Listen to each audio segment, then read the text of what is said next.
In plague-stricken Florence, when death crept through the streets like fog, a young bride named Isabella made a vow to marry the man she loved, even as the bells tolled for the dying. But that vow, whispered beneath the shadow of the cathedral, would outlive every heartbeat around her. For the night her wedding veil was blessed, the city fell silent, and what followed became legend, the story of a woman whose love defied disease, faith, and the boundaries between the living and the dead. There are places in the world that remember even when the people have forgotten. Streets that hold the echo of footsteps, walls that hum softly with the prayers once spoken against them. Florence is one of those places. Tonight we go there, not to the city of tourists and bright mornings, but to an older Florence, the one that breathed in candlelight and silence. The Florence of the 14th century, when the air smelled of ink and bread, and the sky above the Arno turned gold each evening before the bells began to ring. It was an age of painters and merchants, of faith and fever, a time when beauty and terror walked hand in hand, and among its thousands of souls there lived a girl who believed that love could stand against even death itself. Her name was Isabella di Rossi. She was neither noble nor saint, only a merchant's daughter who dreamed of a simple thing, a life shared with Matteo, the apothecary's son whose hands smelled of sage and wine.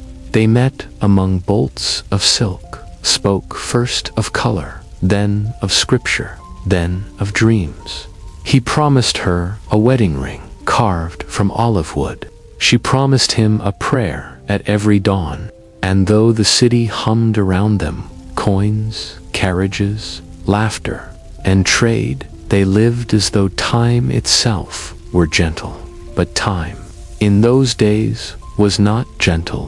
Far beyond Florence, ships sailed the black seas, carrying not silk or spice, but death. It came quietly, cloaked in wind and whispers, riding the caravans that brought the east to the west. And when the ships anchored at Pisa, the sickness stepped ashore, unseen but certain. No wall, no river, no prayer could keep it out. Soon, even the air seemed to tremble with its presence. And so, in a single season, life in Florence began to change. The crowded markets grew thin. Laughter disappeared first. Then the music. The bells of Santa Croce rang, not for celebration, but for loss. One toll for a neighbor, two for a family, three for a street gone quiet. And yet, in the heart of that dying city, a promise remained. A promise between two hearts, fragile but unbroken. Because when Matteo asked Isabella to postpone their wedding, she refused. "If death walks through the streets," she said softly, "then let it find us together." Those words became the seed of legend, a vow so pure, so impossible, that even the passing centuries could not bury it. They called her the plague bride, La Sposa del Morbo.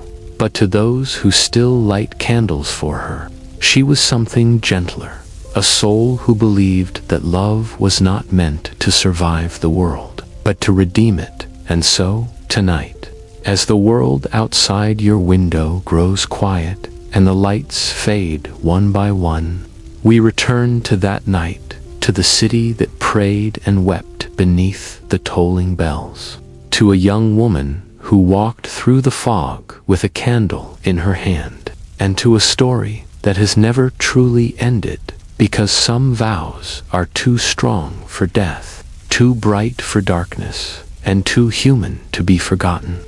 On her table lay the unfinished wedding gown, the veil she had embroidered with tiny pearls. Each stitch now seemed like a promise mocked by time. That evening, she went to the window. Across the river, the sunset burned red as wine. Somewhere in the distance, she heard Matteo's voice calling her name, or perhaps it was only the wind. She pressed her hands together and whispered, "If love is still alive in this city, let it find him before it finds me." The days blurred after that. Florence became a maze of locked doors and shuttered windows. Grass grew between the cobblestones where no feet passed, and those who still lived moved like ghosts through their own streets. Matteo continued his work, but the apothecary was nearly empty now. His father had died 3 days after Isabella's, leaving him the shop and the silence. He boiled water, burned herbs, prayed over powders that no longer healed. At night, he dreamed of Isabella's face behind glass, close enough to see, too distant to touch. He wrote her a letter, but never delivered it. In it, he had written, "When this ends, if it ever ends, meet me at the chapel of Santa Croce. I will bring the ring, even if my hands tremble to hold it." The letter stayed in his pocket, creased and fading. Meanwhile, Isabella began to wander beyond her door. The fear that had held her inside had turned to something else. Resignation, perhaps, or faith. She carried a basket of bread and water to the steps of the cathedral, where those still living gathered to pray. No priests led the service. Only the wind answered their murmurs. Yet she knelt among them, veil drawn, heart steady.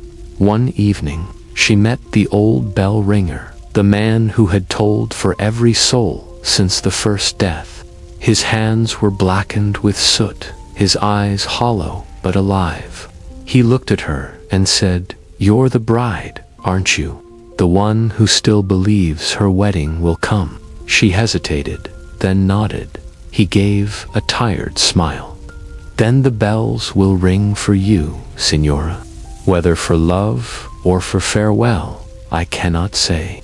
His words followed her home like a blessing and a curse. By August, the Arno ran silent. Even the river seemed to hold its breath.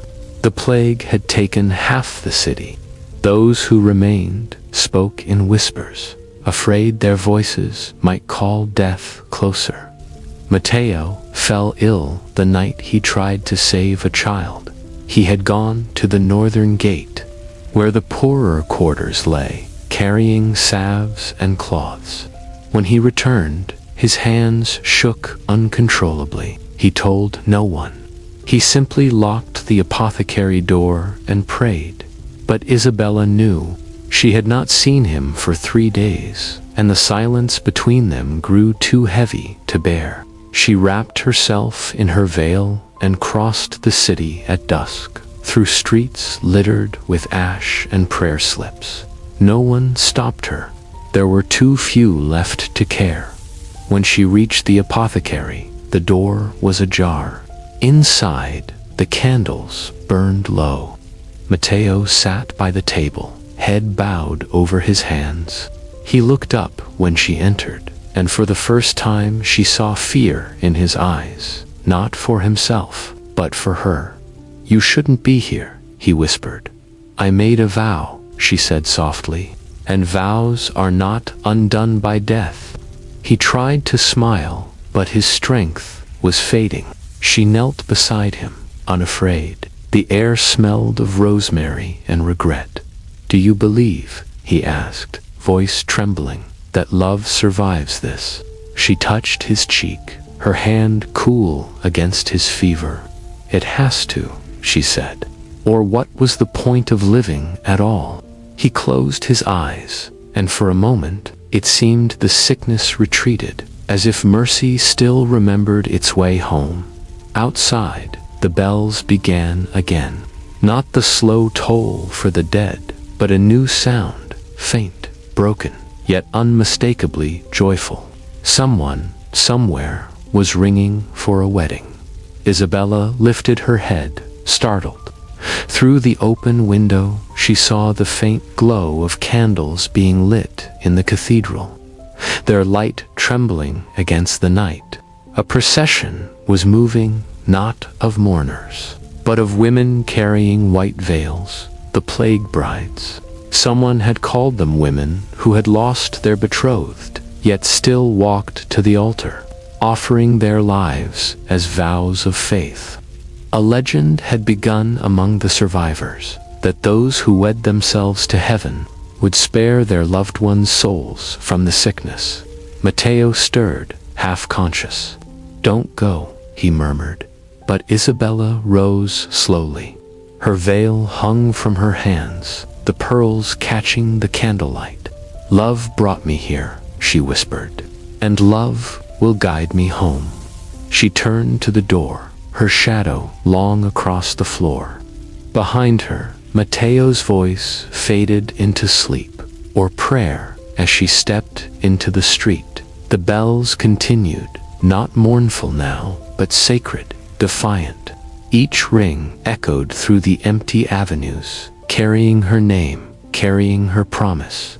Florence, the city of art, of faith, of sorrow, watched silently as a lone figure in white walked toward the cathedral. Through the plague-stricken dark, the air was thick with the scent of rain and incense. Above the rooftops, lightning flickered, painting the sky gold for a heartbeat, and beneath that fleeting light, the legend began to take shape, the story of the woman who would not wait for life to grant her love, the woman who carried her vow into the heart of death itself. The rain had stopped by nightfall.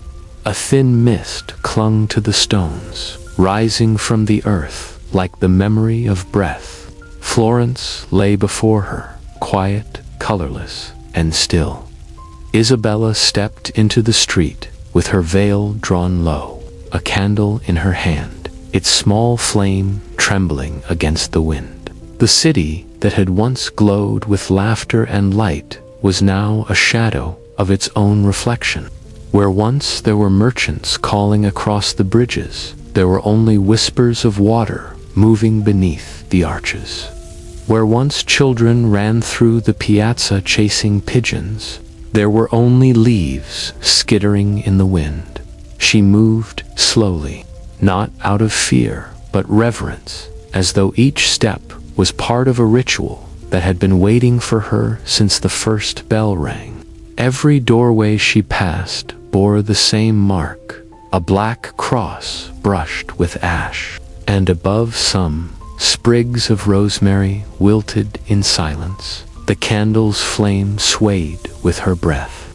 When she looked down, the light glimmered on puddles that reflected the stars above, stars that seemed brighter now, perhaps because so few eyes remained to see them. She whispered a prayer as she walked, for the fathers and the sons, for the mothers and the brides, for those who stayed and those who could not. No answer came, only the faint echo of her own voice between the walls at the corner of the street. The bell tower of Santa Croce loomed against the sky. Its silhouette was sharp and solemn, like a finger pointing heavenward in warning or in hope. It was said the bell ringer had not slept in weeks. He told for every soul that passed, the sound had become the pulse of the city. And yet tonight, even the bells were still. She paused by a fountain where water no longer flowed.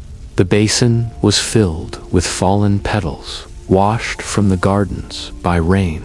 She dipped her fingers into the pool and touched her forehead with the coolness, murmuring the words her mother had once said.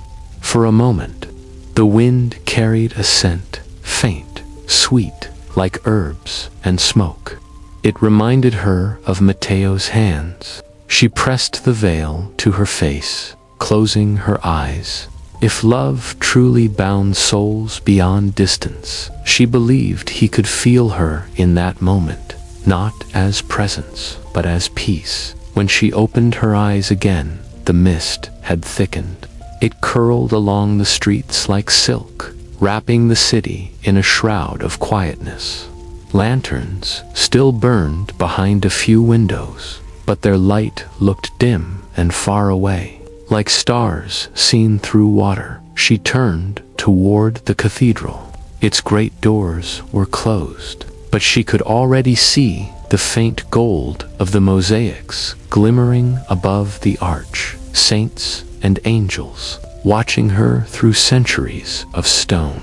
Her candle flickered. She lifted it higher, and the light caught the pearls sewn along her veil. They shimmered like dew, a bride of light and sorrow, walking through the ruins of a city that had forgotten how to breathe. The great doors of Santa Croce stood half open, as if the church itself were too weary to close its eyes. Inside, the air was cool and smelled of wax and rain.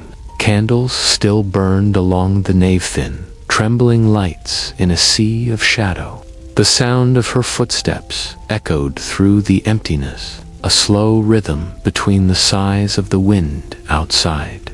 She walked down the central aisle, her candle cupped in both hands. Above her, the frescoes were fading. Saints with soft eyes looked down through a veil of dust. Every breath carried the weight of centuries, prayers layered upon prayers. She thought of all who had knelt here before her, the lovers, the sinners, the repentant hand, wondered if any had felt as she did now, alone, but not abandoned. At the altar, she paused. Her veil brushed the floor. The silence was complete. Even the wind seemed to hold itself still. She placed her candle among the others, and its flame joined them, one small heartbeat among many. Then she untied the ribbon around her wrist. It was white, once bright as morning, now dimmed by the dust of the streets. She laid it across the altar cloth like an offering. "Matteo," she whispered, "I was meant to stand beside you here. The world has taken that from us, but it cannot take the promise. So before heaven and this sleeping city, I keep the vow." Her voice barely carried beyond the steps, but it was enough. She lifted her hands, palms open, and spoke the words she had learned from the priest months before. To love is to serve. To serve is to remember. And in remembering, no soul is lost. She closed her eyes and imagined him there beside her, his shadow, his scent of herbs and earth, his gentle laugh. Not as ghost or spirit, but as memory, woven through the still air of the chapel. And in that moment, the fear that had followed her for weeks dissolved. What remained was quiet, and within that quiet, a strange warmth, as if the city itself exhaled. For a long time she stood there, listening. Somewhere deep in the cathedral, a drop of water fell from the roof and struck stone. The sound echoed like the amen of an unseen choir. Then came the faintest hum, the rope of the bell shifting in the tower, moved by the night wind. A single note rang out, soft and low. It was neither funeral nor feast, simply acknowledgement. A sound to say that one more prayer had been heard. Isabella turned and began to walk back down the nave. Her candle still burned, steady and clear. As she passed each pew, she touched it lightly with her fingertips, blessing what was left of the world she loved. When she reached the doors, she paused once more and looked toward the city. The mist had thinned. Dawn was touching the rooftops with pale gold. The bells would ring again soon, for morning, for morning.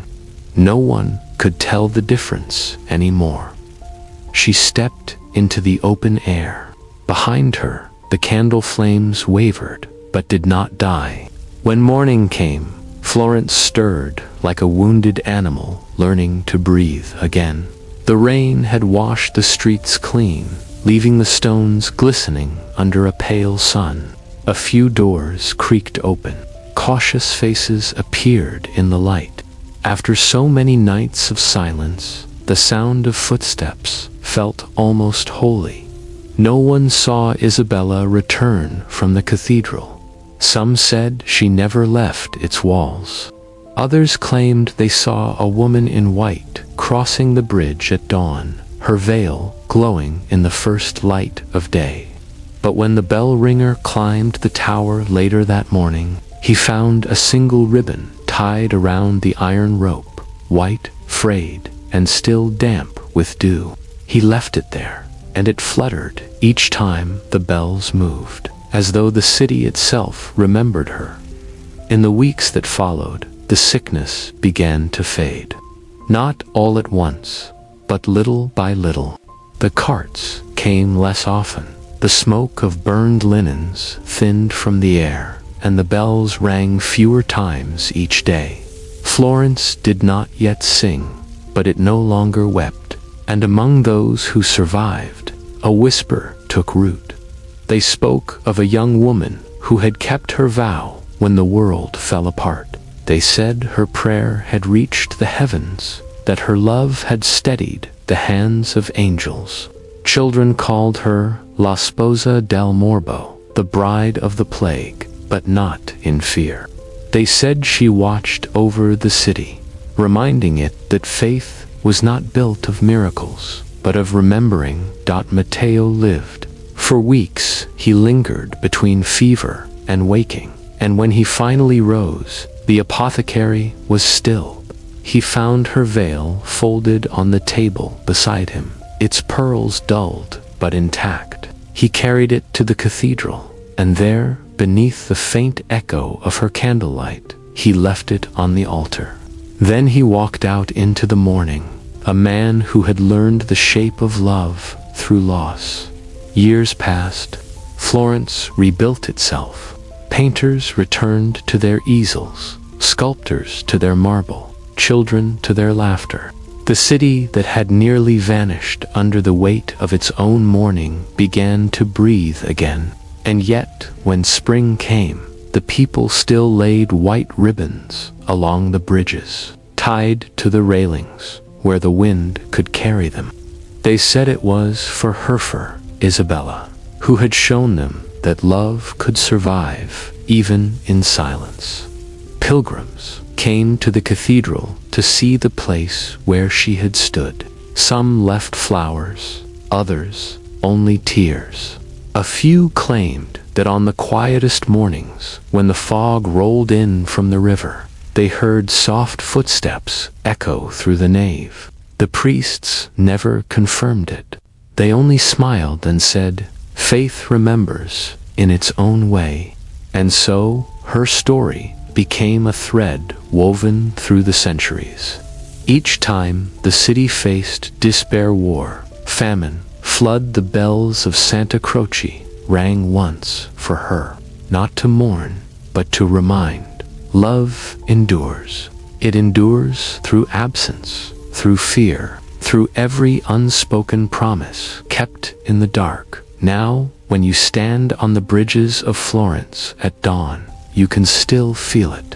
The air is cool, the Arno moves softly beneath, and the bells ring as they always have.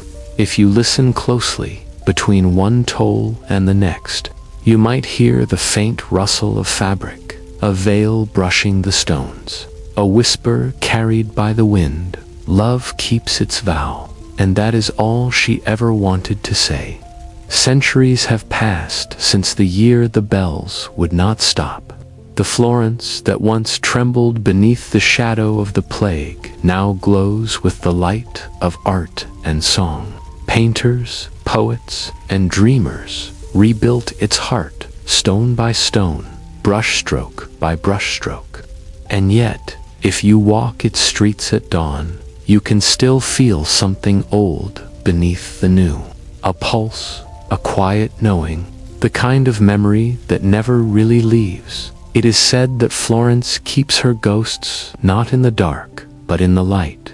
They dwell in the gold of the frescoes, in the soft echo of the bells, in the dust that rises when sunlight passes through a broken window of Santa Croce. And among them, those centuries have carried her name into legend. There is always the whisper of one woman, Isabella di Rossi, the plague bride. For many years after that terrible summer, the people of Florence told her story not as tragedy, but as a prayer. When the rivers swelled and threatened the bridges, they tied white ribbons along the railings. When war drums echoed from the hills, the widows laid veils at the steps of the cathedral. And when sickness returned, as it sometimes did, they rang the bells once in her name before calling the physicians, because, they said, she was the city's remembrance of mercy in time. The painters found her again. A century later, she appeared in frescoes, her veil glowing like a halo, standing between angels and the living. Another artist carved her face into marble eyes cast downward, lips half-parted as if whispering a prayer. The sculptor signed no name. He said, "Some stories are too pure for ownership." And so her image multiplied on the walls of convents, on the edges of manuscripts, in the corners of chapels where few ever looked. She became a symbol of quiet endurance, the kind that does not seek reward, only remembrance, but history, like water, wears its own shape into stone. As centuries passed, the details blurred. Some said Isabella had been a noblewoman, others a nun. Some claimed she died at the altar, others that she lived to old age, tending a garden by the river. Truth melted into story, story into myth, and in that soft confusion, she became what all legends eventually become, a mirror, showing each generation what it needs to see. During the Renaissance, when the city shone brighter than ever, lovers began to visit Santa Croce to exchange vows beneath her fresco. They said that couples who prayed there would remain faithful through hardship. At dusk, when the sun poured through the stained glass, the air filled with motes of gold, and it was said that was her blessing. Dust turned to light. Later still, when plague and war were only words in books, Florence built a small fountain near the cathedral. On its rim was carved a single line in Latin, Amor mane itiam in love endures, even in silence. No one remembered who chose the phrase. Perhaps it was the echo of her vow, carried through time like the chime of a distant bell. And what of Matteo? Records fade, but some letters survived, a handful preserved in the archives of the old Apothecaries' Guild. They speak of a man who traveled to Siena, who tended the sick until his hands could no longer hold a cup. In one letter he wrote, "I hear the bells each morning, though I am far from home." Perhaps she taught them how to follow me. He never married. When he died, his apprentices placed a white ribbon around the door. No one needed to ask why. 500 years later, when Florence faced another shadow, not of plague, but of flood, the Arno rose and devoured the city once more. The waters reached the steps of Santa Croce, carrying debris, mud, and centuries of dust. When the flood finally receded, the restorers found something strange. Behind a layer of plaster, hidden beneath the mural of a saint, there was another painting, faint, almost erased by time. It showed a woman in white, her hands clasped before a candle, her veil falling to the floor. No name, no halo, only the quiet curve of her face, and the small detail of a pearl sewn into the edge of her sleeve. The restorers called her La Sposa Perduta, the lost bride, but the elders of the city smiled when they saw her, because they already knew her name. Even now, when the bells of Florence ring for evening mass, their rhythm slows for a single note, lower and softer than the rest. It is the city's oldest habit, one that no bell ringer dares to change. They say that single mournful tone is hers, the bride's note, a remembrance woven into every sound that rises toward heaven. And if you walk the cloisters of Santa Croce at sunset, you may still find ribbons tied to the iron railings, new each year, white for love, gold for gratitude, black for sorrow. They flutter together in the wind, the living and the dead, speaking in the only language they share: movement, silence, memory. There are those who say her spirit walks there still, but perhaps it is not a spirit at all. Perhaps it is simply the echo of faith, the way love leaves, a shape long after the hand that made it is gone. Every city has its guardian.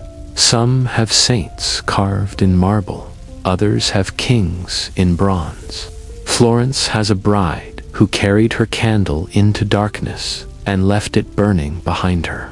That light has outlasted every empire, every plague, every sorrow. So tonight, as the story fades into quiet, listen. The world still holds its storms. Different names, different years, the same fear. But love still walks among us, wearing new faces, lighting small candles in unremarkable rooms. When someone stays by a hospital bed, when a stranger leaves food at another's door, when a prayer is whispered for someone unseen, that is the plague bride's vow being kept again, across time, because the heart of her story is not about Florence, or the 14th century, or even death. It is about what remains when everything else is taken. It is about kindness that expects no reward, devotion that endures beyond sight, and the unspoken truth that every act of love adds a moment of light to a very old darkness. And maybe that's why her legend found you tonight. Maybe you needed to be reminded that even in a world of noise and haste, there is still room for gentle stories, for slow promises, for quiet faith, maybe without knowing. You too are part of the long echo, she began. So let the bells of Florence ring in your memory as you close your eyes. Let them mark not sorrow, but peace, because somewhere in the folds of time, a woman once walked through silence with a candle in her hand, and because of her, the darkness never learned to stay. Good night, traveler of stories. Rest well, and remember, love endures, even in silence. I hope you are still with me, or maybe already drifting. If your eyes are heavy now, that's all right. This story was meant to be that way, slow as candlelight, soft as falling dust. A story that does not ask you to stay awake, only to feel. You've traveled far tonight, through centuries, through silence, through a city that once held both beauty and sorrow in its hands. You have walked with Isabella through the empty streets, listened to the bells that never forgot her, and now you are part of that same gentle memory. So rest here in Florence. Let the city hold you. Let the echo of her footsteps fade into the hush around you. The rain has stopped. The air smells faintly of stone and lilies.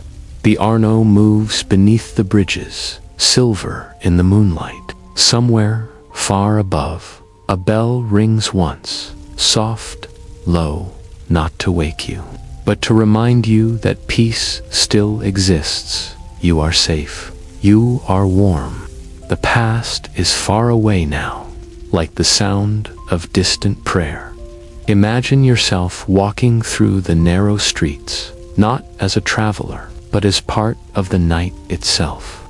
Your steps make no sound. The walls glow faintly from the candlelight that spills through open shutters. A breeze carries the scent of rain and the faint murmur of a song sung long ago. You pass beneath arches of carved stone, past fountains that whisper in forgotten tongues. Each breath you take is slower than the last. Each heartbeat is softer, steadier. The cathedral stands ahead, tall, still, patient. Its doors are open, and the inside glows gold with candlelight. You step inside and feel the cool marble beneath your feet.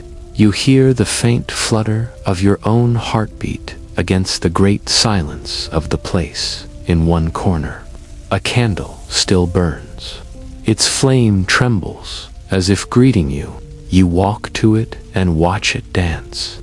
Its light flickers against the old stone, and in its warmth you feel the memory of every kind thing you have ever done, every small mercy, every quiet act of love that no one saw but mattered all the same. You realize that is what the story meant all along. Not grand gestures, not legend, just small lights that survive the dark dot now. Picture Florence as it sleeps. The river murmurs below the bridges. The streets gleam faintly with moonlight. The bells are still, waiting for dawn. And somewhere in the quiet, a white ribbon stirs, a thread of memory that connects all those who have ever chosen love over fear. Let your breathing slow. Inhale the calm, exhale the noise. The world will wait for you. If your eyes have not yet closed, let them grow heavy now. Feel the pillow beneath your head, the warmth of the blanket around you, the weight of peace settling where worry used to be. You are safe here in this quiet story. You are home for a little while in Florence. Outside, the stars turn slowly above the city. Their light is older than every sorrow, older than every ending. It reminds you that all things, even pain, pass into stillness. All things find rest, and if you listen closely, just for a heartbeat more, you might hear it again. The faint toll of a distant bell, a single note to say good night. The candlelight fades now. The story softens to silence, and in that silence, soothing music will rise, gentle, endless, carrying you farther than dreams, down through the streets of Florence, past the river, past the stars, into a peace that does not need words. So close your eyes. Let go. The bells remember for you. Sleep well, traveler. Sleep well beneath the light of Florence.